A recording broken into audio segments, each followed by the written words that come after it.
നമസ്കാരം, ന്യൂസ് ടൈമിലേക്ക് സ്വാഗതം. ഞാൻ നിമ്മി. പ്രധാന വാർത്തകൾ.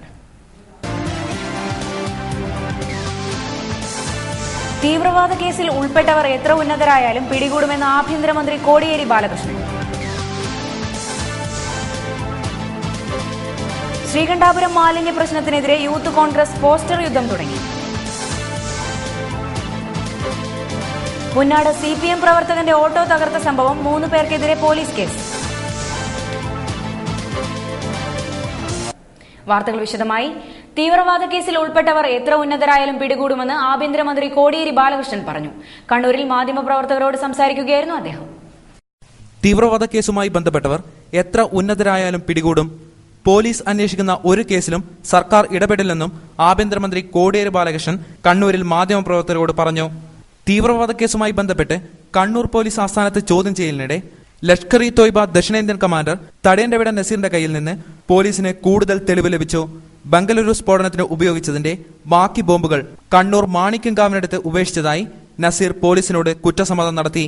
കാശ്മീരിൽ കൊല്ലപ്പെട്ട ഫയാസിന്റെ ആനക്കുടിയിലെ വീട്, റിമാൻഡിൽ കഴിയുന്ന അബ്ദുൾ ജലീലിന്റെ കാടാച്ചിറയിലെ ഭാര്യ വീട്, നസീർ ത്വരി ക്ലാസ് നടത്തിയ നീർച്ചാലിലെ കെട്ടിടം തുടങ്ങിയ സ്ഥലങ്ങളിലാണ് പ്രധാനമായും പോലീസ് തെളിവെടുപ്പ് നടത്തിയത്. ബാംഗ്ലൂർ DIG അലോക് കുമാറിന്റെ നേതൃത്വത്തിലുള്ള കർണാടക പോലീസിന് പുറമെ കേരളത്തിലെ ഭീകരവിരുദ്ധ സ്ക്വാഡിലെ CIമാരായ PP സദാനന്ദൻ, പ്രിൻസ് അബ്രഹാം തുടങ്ങിയവർ തെളിവെടുപ്പിന് നേതൃത്വം നൽകി. ആഭ്യന്തരമന്ത്രി കോടിയേരി ബാലകൃഷ്ണന്റെ നേതൃത്വത്തിൽ ഉന്നത പോലീസ് സംഘം കണ്ണൂരിൽ യോഗം ചേർന്ന് സ്ഥിതിഗതികൾ വിലയിരുത്തി. കണ്ണൂരിലെ തെളിവെടുപ്പിന് ശേഷം ഇന്നോ നാളെയോ നസീറിനെ തെളിവെടുപ്പിനായി കൊച്ചിയിലേക്ക് കൊണ്ടുപോകുമെന്ന് പോലീസ് അധികൃതർ അറിയിച്ചു. ശ്രീകണ്ഠാപുരം പഞ്ചായത്ത് ബസ് സ്റ്റാൻഡ് പരിസരത്ത് കുമിഞ്ഞുകൂടിയ മാലിന്യം നീക്കാത്തതിനെതിരെ പോസ്റ്റർ യുദ്ധം. പഞ്ചായത്ത് ഓഫീസിന് മുന്നിലും ടൗണിലെ പല സ്ഥലങ്ങളിലുമാണ് യൂത്ത് കോൺഗ്രസിന്റെ നേതൃത്വത്തിൽ പോസ്റ്റർ പ്രത്യക്ഷപ്പെട്ടത്.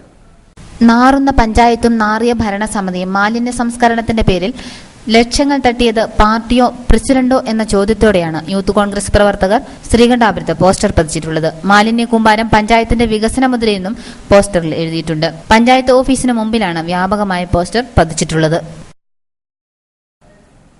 പുന്നാട് CPM പ്രവർത്തകന്റെ ഓട്ടോറിക്ഷ തകർത്ത സംഭവവുമായി ബന്ധപ്പെട്ട് ഇരിട്ടി പോലീസ് 3 യുവാക്കൾക്കെതിരെ കേസെടുത്തു. വെള്ളിയാഴ്ച വൈകിട്ടാണ് മീത്തലെ പുന്നാട് അഭിലാഷിന്റെ ഓട്ടോറിക്ഷ തകർക്കപ്പെട്ടത്. മഹേഷ്, ഷിനോജ്, പ്രജിത്ത് എന്നീ യുവാക്കൾക്കെതിരെയാണ് കേസ്. സംഭവത്തിൽ പ്രതിഷേധിച്ച് CPM പുന്നാട് ശനിയാഴ്ച ഹർത്താൽ നടത്തിയിരുന്നു. കഴിഞ്ഞ ദിവസം പുന്നാട് RSS പ്രവർത്തകന്റെ ബൈക്ക് ആക്രമികൾ കത്തിച്ചിരുന്നു. കേരള സംസ്ഥാന മൃഗസംരക്ഷണ വകുപ്പ് നടത്തുന്ന ദർശനം 2009ന്റെ ഭാഗമായി ക്യൂസ് മത്സരത്തിന്റെയും കറവപ്പശുക്കൾക്കുള്ള തീറ്റ വിതരണത്തിന്റെയും സംസ്ഥാനതല ഉദ്ഘാടനം മന്ത്രി PK ശ്രീമതി നിർവഹിച്ചു. കണ്ണൂർ ജില്ലാ പഞ്ചായത്ത് പൊതുമരാമത്ത് standing committee chairman C Raveendran അധ്യക്ഷത വഹിച്ചു. നമ്മുടെ PRD ഉൾപ്പെടെ നേതൃത്വം കൊടുത്തുകൊണ്ട് 3 ദിവസം നീണ്ടു നിൽക്കുന്ന എക്സിബിഷൻ ഉൾപ്പെടെയുള്ള ഈ വിപുലമായ പരിപാടി സംഘടിപ്പിക്കുന്നതിന് കുറേയേറെ കഠിനാധ്വാനം ആവശ്യമുണ്ട്. ഇതിനെല്ലാം നേതൃത്വം കൊടുത്ത മൃഗസംരക്ഷണ വകുപ്പിന്റെ ഉദ്യോഗസ്ഥന്മാരെയും ബഹുമാനപ്പെട്ട മന്ത്രിയെയും ഉദ്യോഗസ്ഥന്മാരെയും ഒപ്പം കണ്ണൂർ ജില്ലയിലെ നമ്മുടെ പബ്ലിക് റിലേഷൻസ് ഡിപ്പാർട്ട്മെന്റിനെയും കൂടാതെ ഇത് വളരെ നല്ല നിലയിൽ ഇതിന്റെ സന്ദേശം ജനങ്ങളിലേക്ക് എത്തിക്കുന്ന സുഹൃത്തുക്കൾക്കും പ്രത്യേകമായി ഞാൻ ഈ സന്ദർഭത്തിൽ ഗവൺമെന്റിന് വേണ്ടി നന്ദി പറയുകയാണ്. ചടങ്ങിൽ R Vijayakumar, KG Suma, KM Raghuraman, MS Baby Ushakiran, Divakaran Kombilath, K Balakrishnan തുടങ്ങിയവർ സംസാരിച്ചു. തുടർന്ന് ഡോക്ടർ C അനിൽകുമാറിന്റെ നേതൃത്വത്തിൽ സ്കൂൾ വിദ്യാർത്ഥികൾക്കായി ക്വിസ് മത്സരം സംഘടിപ്പിച്ചു. ഉച്ചയ്ക്ക് 12 മണിക്ക് വയലാർ അനുസ്മരണവും ഉച്ചയ്ക്ക് 2 മണിക്ക് ഡോഗ് ഷോ ഉദ്ഘാടനവും മാങ്ങാട്ടിടം ഗ്രാമപഞ്ചായത്ത് മൃഗസംരക്ഷണ ഡയറക്ടറേറ്റ് പ്രകാശനവും ആഭ്യന്തരമന്ത്രി കോടിയേരി ബാലകൃഷ്ണൻ നിർവഹിച്ചു. ചടങ്ങിൽ ജില്ലാ police superintendent Anoop Kuruvila John സമ്മാനദാനം നിർവഹിച്ചു. ഭാരത സംസ്കാരത്തിന്റെ ഭാഗമായി എല്ലാ വിഭാഗം ജനങ്ങളുടെ ചിന്തകളെയും ആരാധനകളെയും സ്വീകരിക്കാനുള്ള വിശാലമായ മനസ്സാണ് സമൂഹത്തിൽ ഉണ്ടാവേണ്ടതെന്ന് ദേവസ്വം മന്ത്രി കടന്നപ്പള്ളി രാമചന്ദ്രൻ പറഞ്ഞു. ശ്രീകണ്ഠാപുരം മൊയ്പ്ര കാഞ്ഞിരങ്ങാട് മഹാശിവക്ഷേത്രത്തിൽ 2010 ഡയറി പ്രകാശനം ചെയ്ത് സംസാരിക്കുകയായിരുന്നു മന്ത്രി. വിവിധ വിശ്വാസങ്ങളെ സമാദരിക്കാനുള്ളതാണ് നമ്മുടെ രാജ്യത്തിന്റെ മതേതരത്വം എന്ന് നിൽക്കാതെ പറയും. അതുകൊണ്ട് തന്നെ നമ്മുടെ ഭാരതീയ സംസ്കാരത്തിന് അനുബന്ധമായി എല്ലാ വിഭാഗം ജനങ്ങളെയും ചിന്തകളെയും ധാരണകളെയും സ്വീകരിക്കാനും ആദരിക്കാൻ കഴിയുന്ന പ്രവിശാലമായൊരു മനസ്സാണ് നമ്മുടെ സമൂഹത്തിന് ഉണ്ടാകേണ്ടതും ഉണ്ടായിട്ടുള്ളത്. നമ്മുടെ ഈ മണ്ഡലത്തെ പ്രതിനിധാനം ചെയ്യാൻ നിങ്ങളെല്ലാം അനുഗ്രഹാശിസോടുകൂടി ഒരു കാലത്ത് എനിക്ക് അവസരമുണ്ടായി ഒരു MLA എന്ന പ്രതിനിധാനം ചെയ്യാൻ. ക്ഷേത്രം വെബ്സൈറ്റ് ബ്രഹ്മശ്രീ ET കുബേരൻ നമ്പൂതിരിപ്പാട് ഉദ്ഘാടനം ചെയ്തു. Father Jose Elayanithottam, Daisy Chuttuparambil, Krishnan Munjeri, KT Kumaran, KV Krishnan, Raghavan master, V Uthaman എന്നിവർ സംസാരിച്ചു. വൈകുന്നേരം ക്ഷേത്രത്തിൽ താലപ്പൊലിയും രാത്രി 1008 സ്വാമിമാരും പങ്കെടുത്തുകൊണ്ടുള്ള ആഴിപൂജയും നടക്കും. വാർത്തകൾ തുടരുന്നു. ശ്രീകണ്ഠാപുരം കോട്ടൂർ ശ്രീ മഹാവിഷ്ണു ക്ഷേത്രത്തിൽ അഖണ്ഡനാമയജ്ഞവും താലപ്പൊലി എഴുന്നള്ളിപ്പും നടന്നു. രാവിലെ നടന്ന അഭിഷേകത്തോടെയാണ് അഖണ്ഡനാമയജ്ഞത്തിന് തുടക്കമായത്. നിറമാല, സ്വാമിമാരുടെ ഭജന, നാമകൃപാ പ്രദക്ഷിണം എന്നിവയും നടന്നു.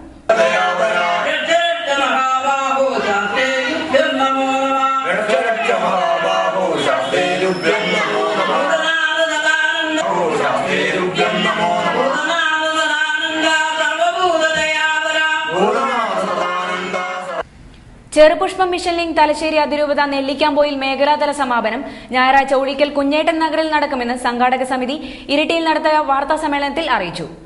ഞായറാഴ്ച സമാപന സമ്മേളനത്തോടനുബന്ധിച്ച് നടക്കുന്ന പൊതുസമ്മേളനം തലശ്ശേരി അതിരൂപത archbishop Mar George Valiyamattam ഉദ്ഘാടനം ചെയ്യും. Popular front of India Iritty ഏരിയയുടെ ആഭിമുഖ്യത്തിൽ കാക്കയങ്ങാട് ടൗണിൽ പൊതുയോഗം നടന്നു.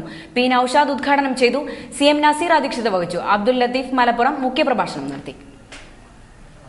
നിലവിലെ മതസാമൂഹിക രാഷ്ട്രീയ പ്രസ്ഥാനങ്ങളിൽ വ്യത്യസ്തമായി ഒരു പുതിയ സന്ദേശം, അത് അതിജീവനത്തിന്റെ, അത് പ്രതിരോധത്തിന്റെ, അത് നീതിയുടെ, ജനാധിപത്യത്തിന്റെ സംരക്ഷണത്തിന്റെ ഒരു സന്ദേശമാണ് സമൂഹത്തിൽ നൽകുന്നത്. പരിഗണിക്കാതെ ഇരിട്ടി ഉപജില്ലാ കലോത്സവം ഹയർ സെക്കൻഡറി വിഭാഗത്തിൽ നാടോടി നൃത്തം, ഭരതനാട്യം എന്നിവയിൽ 1ാം സ്ഥാനവും കുച്ചിപ്പിടിയിൽ 2ാം സ്ഥാനവും നേടിയ കൊട്ടിയൂർ IJM ഹയർ സെക്കൻഡറി സ്കൂളിലെ ബിസ് ഫ്രാൻസിസിന്റെ വിജയത്തിന് ഇരട്ടി മധുരമുണ്ട്. നാടോടി നൃത്തത്തിന് സ്കൂൾ തലത്തിൽ 2ാം സ്ഥാനം ലഭിച്ച ബിസ് അപ്പീലിലൂടെ 1ാം സ്ഥാനക്കാരിയായി ഉപജില്ലാ മത്സരത്തിനെത്തുകയായിരുന്നു. സ്കൂൾ തലത്തിൽ നാടോടി നൃത്ത മത്സരത്തിന്റെ മൂല്യനിർണ്ണയത്തിൽ അപാകത ഉണ്ടെന്നാരോപിച്ചായിരുന്നു ബിസ് ഫ്രാൻസിസ് ഇരിട്ടി AEOയുടെ നേതൃത്വത്തിലുള്ള അപ്പീൽ കമ്മിറ്റിയിൽ പരാതി നൽകിയത്. പരാതി പരിഗണിച്ച അപ്പീൽ കമ്മിറ്റി ബിസിന് 1ാം സ്ഥാനം അനുവദിച്ചു. മനഃപൂർവ്വം മാർക്കില്ല. എൻ്റെ കൂടെ മത്സരിക്കാൻ സ്കൂളിൽ നിന്ന് വേറെ ഒരു കുട്ടിയുണ്ടായിരുന്നു. അപ്പോൾ 3 ഐറ്റംസിന് എനിക്ക് ഫസ്റ്റ് കിട്ടിയിട്ടുണ്ടെങ്കിൽ പിന്നെ അവർക്ക് പരാതി ഉണ്ടാകുമെന്ന് ചിന്തിച്ചുകൊണ്ടായിരിക്കാം രണ്ടെണ്ണത്തിന് എനിക്കും ഒരെണ്ണത്തിന് അവർക്കും കൊടുത്തതായിരിക്കാം. അത് എങ്ങനെയാണെന്നറിയില്ല. ഞാൻ CBSE വരെയായിരുന്നു 10th പഠിച്ചിരുന്നത്. അപ്പോൾ നോർത്ത് കേരള ഫെസ്റ്റിവലിൽ ഞാൻ പങ്കെടുത്തിരുന്നു. അത് ഫസ്റ്റ് ടോപ്പ് ഉണ്ടായിരുന്നു. ജില്ലയല്ല, സ്റ്റേറ്റ് തന്നെ ഉണ്ടായിരുന്നു. ഫസ്റ്റ് ഉണ്ടായിരുന്നു. ഉണ്ട്, ഒത്തിരി അധികം അപ്പീലുകൾ വരുന്നതുകൊണ്ട് കൂടുതൽ ഉണ്ടാകുന്നത് തന്നെ അതുകൊണ്ട് അത് കാരണമാണല്ലോ. ജഡ്ജ്മെന്റ് അപാകതയാണ് ഏറ്റവും കൂടുതൽ സംഭവിക്കുന്നത്. കുച്ചിപ്പിടിയിൽ 2ാം സ്ഥാനവുമുണ്ട് ഈ മിടുക്കിക്ക്. പെരുമുന്ന സ്വദേശികളായ ഫ്രാൻസിസ് സാലി ദമ്പതികളുടെ മകളായ ഈ കലാകാരി 8 വർഷമായി പേരാവൂർ കലാമന്ദിറിന് കീഴിൽ നൃത്തം പഠിക്കുന്നു. KCYM രൂപത കലോത്സവത്തിൽ 1ാം സ്ഥാനം നേടിയ ബിസ് ഫ്രാൻസിസ് ഞായറാഴ്ച കൊല്ലത്ത് നടക്കുന്ന സംസ്ഥാനതല മത്സരത്തിൽ പങ്കെടുക്കാനുള്ള ഒരുക്കത്തിലുമാണ്.